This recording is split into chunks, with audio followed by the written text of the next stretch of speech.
عارفين انتوا الرصة اللي بتتحط قدامنا واحنا بناكل في المحل؟ اكيد عرفتوا هنعمل مع بعض ايه النهارده. الكشري لو جربتيه على طريقتي استحالة تاكليه تاني من بره. هقولك على كل اسراره والتفاصيل الصغيرة اللي تطلعه مفلفل معاكي وطعمه في منتهى الجمال.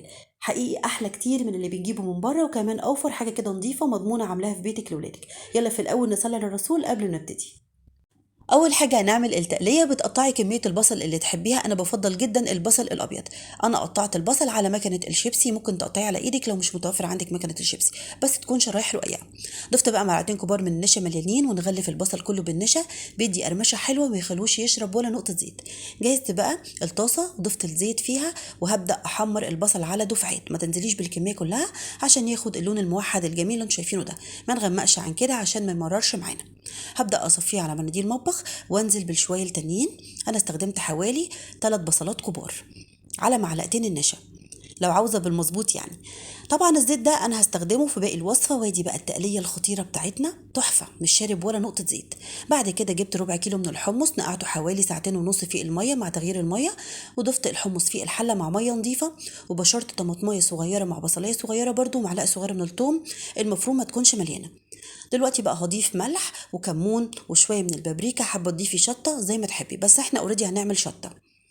هبدأ بقى أسيبه يستوي وأغطيه بورب كده عشان ما يفرش. شايفين بقى الجمال؟ أحلى حمص الشام أو حلبسة، ممكن تاكلوه كده بالمية بتاعته. عملت اختبار لقيته استوى معايا وزي الفل.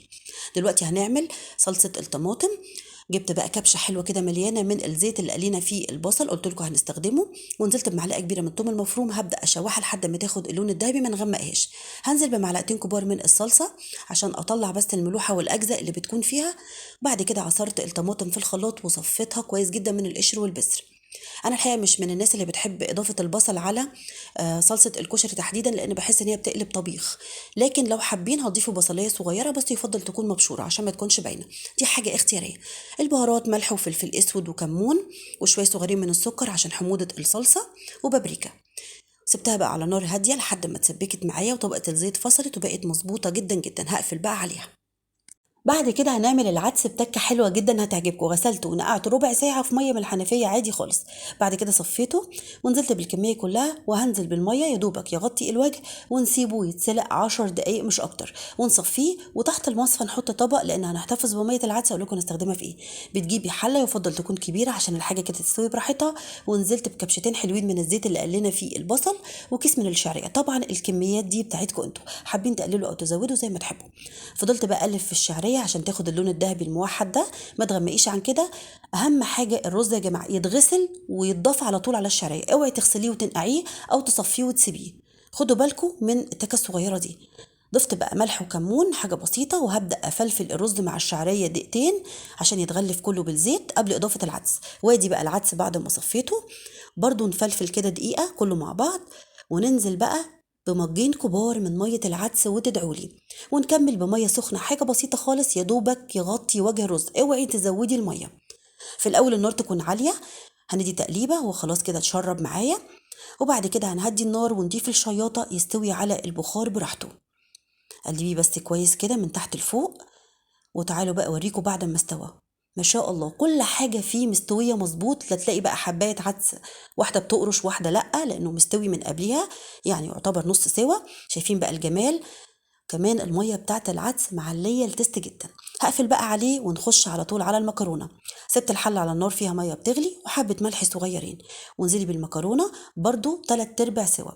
أحلى حاجة يا جماعة في الكشري لازم الحاجة ما تكونش مستوية زيادة عن اللزوم. 3/4 سوا.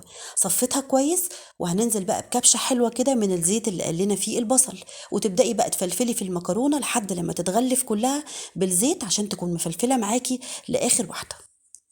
وادي بقى الدقة اللي من غيرها الكشري ما يحلاش. على فكرة دي الدقة السريعة. كوبايتين من المية المغليين، فنجان صغير من الخل، معلقة صغيرة من الثوم المفروم، ملح وكمون وكزبرة وبابريكا، وقلبيه. هي ليها طريقة تانية اقول لكم عليها كده واحنا شغالين. بعد كده هنجيب طاسة ننزل بمعلقتين 3 من الزيت، نسيبهم يدفوا ما يسخنوش عشان مجرد ما تضيفي الشطة هتقعدي تكحي جامد وتعطسي، وانا مش عاوزة كده. ضفت معلقة كبيرة ممسوحة من الشطة، وادي كبشة من الصلصة، وكده جهزت معانا. حسيتي ان هي تقيلة هتضيفي معلقتين 3 من المية، وعلى طول تضيفيها في بوله. وادي بقى الرصه بتاعت اجدع محل كشري. وتعالى اقول لك الطريقه التانية اللي بيعملوها في محلات الكشري للدقه، وعلى فكره الاتنين نفس الطعم. هتجيبي طاسه هتضيفي شويه زيت وتشوحي الثوم بدون ما ياخد لون، وتنزلي برضو بالخل والميه تسيبيهم يغلوا، وادي نفس التوابل هتضيفيها. بس الطريقه اللي انا عملتها معاكم منجزه وطعمها اكتر من رائع. الطريقه اللي تحبي تستخدميها استخدميها. شايفين بقى الجمال والحلاوه؟ والعيش طبعا المحمر اكيد كلكم عارفينه، قطعته بالمقص وقليته في الزيت عادي خالص. وادي بقى اللحظه اللي كلنا مستنيينها، غرف الكشري. اتحدى ولا حبايه معجنه، كل حاجه مستويه مظبوط، العدس مظبوط، الرز والشعريه، كل حاجه محتفظه كده بنفسها ومفلفل. طبعا هو طلع اختراعات كتير، كشري الحله الواحده وكشري الكيس. بالنسبه لي دي افضل طريقه. في ناس تحب تاكل المكرونه اكتر او العدس والرز اكتر، فانا ما ايدش الدنيا يعني. كمان مهما كانت نوعيه المكرونه كويسه بتنزل نسبه نشا، فتحسي ان الطريقه الاولانيه بتاعت الحله الواحده، وعن تجربه انا مجرباه، تقيل شويه. لكن الطريقه دي جميله وخفيف وكل حاجه مستويه مظبوط. وطبعا دي حاجه اختياريه، اللي مجرب كشري الحله الواحده او الكيس وعجبه خلاص مفيش اي مشكله. لكن انا بالنسبه لي الطريقه دي عاوزاكم تجربوها بجد، بنافس بيها اشهر محلات الكشري. كفايه النظافه والجوده، وحاجه عاملاها في بيتك مضمونه. شايفين بقى الجمال والحلاوه؟ ضفت بقى الصلصه. لازم تجربوه وتبعتولي. ولو وصلتوا لحد هنا اوعوا تنسونا في خالص الدعاء ولايك وشير لو الفيديو عجبكم، وكمان اوعوا تنسوا الاشتراك في قناتي على اليوتيوب. يلا بقى جربوا كشري النهارده وابعتولي، متاكده ان شاء الله هيعجبكم جدا جدا. وباي باي.